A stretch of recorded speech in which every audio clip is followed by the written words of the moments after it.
अखिल भारतीय माली महासंघ के 24वें स्थापना दिवस पर आए सभी मेरे समाज भाइयों को जय ज्योति, जय क्रांति।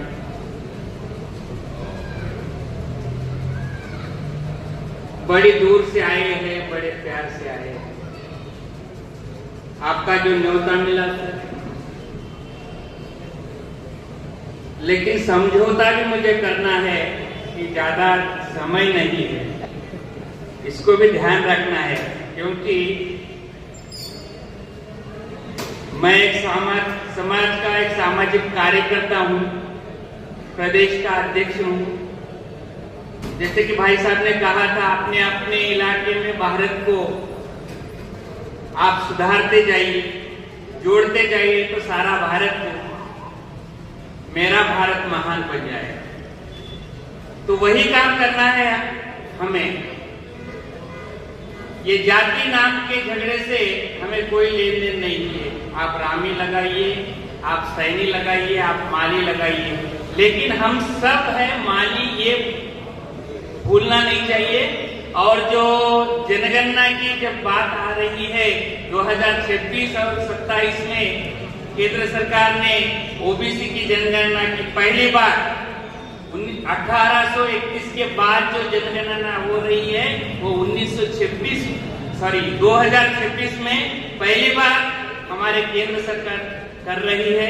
उसमें हम सब, चाहे रामी हो, चाहे सैनी हो, फुलमाली हो, चाहे सब्जियों के जितने भी नाम है, कोई भी सब्जी का कोई भी शाखा का माली हो, आप सभी से निवेदन है कि आप अपने इसमें माली जनगणना के समय पे माली लगाए, ताकि हम इस देश में कितनी संख्या में है, जितनी संख्या में हमारा वहां पे जनगणना में माली समाज की ज्यादा संख्या दिखेगी, तभी हमको हमारी सरकार जो अलॉटमेंट करती है वो सब मिल जाएगा। तो हम 20-22 साल से माली समाज का मैं काम कर रहा हूँ, 2001 से अभी 24 साल हो गए हैं। तो हम कुछ बातें अभी, जैसे कि हमारे गुजरात के प्रदेश अध्यक्ष जी ने कहा था कि महात्मा ज्योतिराव फुले और सावित्रीबाई फुले को क्या मिलना चाहिए? भारत रत्न मिलना चाहिए। मिलना चाहिए क्या? नहीं मिलना चाहिए। कब मिलेगा? जब हम सब भारतवासी उस डिमांड को हम सामने रखते हैं। चाहे हमारे गली से लेकर दिल्ली तक कोई भी नेता हमारे सामाजिक कार्यक्रम में आए, वो एक बात जरूर हमें उनके कान तक पहुंचानी है कि हमें महात्मा कुछ नहीं चाहिए। सिर्फ किसी शायर ने कहा था, क्योंकि यहाँ मुझे लगा कि ये समाज का कार्यक्रम है या कोई कवि सम्मेलन थोड़ा, क्योंकि मैं एक कवि के नाते मैं भी एक शतक दोहा के नाम से हमारे आध्यात्मिक गुरु की रचनाओं के लिए मैं कर रहा हूँ, कोशिश कर रहा हूँ। तो मैं भी यहाँ एक शब्द उस शायर का आपके सामने प्रस्तुत करना चाहता हूँ, अगर इजाजत हो। न सोना न चांदी न हीरे चाहिए, न सोना न चांदी न हीरे चाहिए, सिर्फ तेरे दिल में ज्योति बचाइए, सिर्फ तेरे दिल में सावित्री चाहिए। तो साथियों, हम चाहे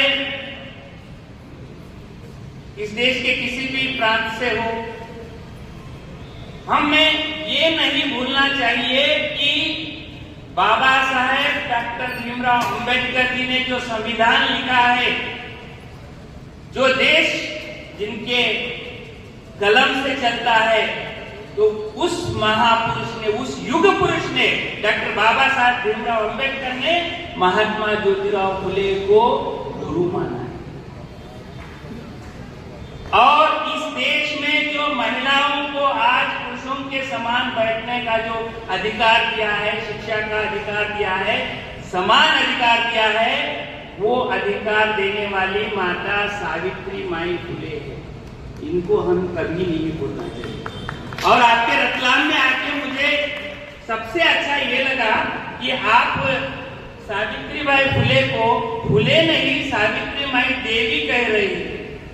तो यही करना है हमारे महापुरुषों को देवी देवता के रूप में पूजने की जरूरत है, क्योंकि सारा ओबीसी समाज किसी महापुरुष का पहला फोटो लगाता है तो वो महात्मा ज्योतिबा फुले का फोटो लगाता है। आप उनके पॉम्पलेट देखिए, सारा एससी समाज किसी महापुरुष का लगाता है तो गौतम बुद्ध के बाद महात्मा फुले का फोटो लगाता है।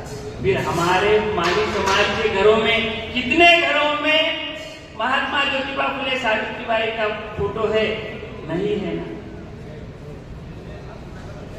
2022 की बात कर रहा हूं साहब। मेरे गांव में मैं जब पहली बार समाज की मीटिंग अटेंड करने में गया था, गांव में, पूरे गांव में जब सभा चल रही थी, 2 फोटो मुझे नहीं मिले। और वहां से 10 किलोमीटर बाउंड्री पर हमारा गांव है, महाराष्ट्र बॉर्डर लगता है। बाजू वाले गांव में ले जाके मोटरसाइकिल देख के फिर कार्यकर्ता को भेज के वहां से महात्मा फुले जी का और सावित्रीबाई फुले जी का फोटो लाके कार्यक्रम की शुरुआत करना पड़ा।